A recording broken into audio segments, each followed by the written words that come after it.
कौमी cricket team के fast bowler Haris Rauf से मदा ने अदाकारा माया अली से मुलाकात के हवाले से सवाल किया।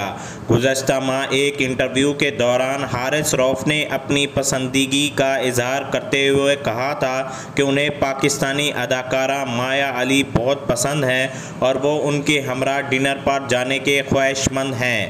उन्होंने ये भी कहा था कि मैं किसी दूसरे मुल्क डिनर के लिए नहीं जाना चाहूँगा, पाकिस्तान में ही करूँगा क्योंकि पाकिस्तान सबसे अच्छा मुल्क है। हारिस रऊफ के वायरल क्लिप के बाद मदाओं ने खुशगवार हैरत का इजहार किया। ताहम हाल ही में क्रिकेटर ने अपने इंस्टाग्राम अकाउंट पर सवाल व जवाब का एक सेशन रखा, जिसमें मदा ने उनसे सवाल किया कि क्या आपने अदाकारा माया अली के साथ डिनर कर लिया है।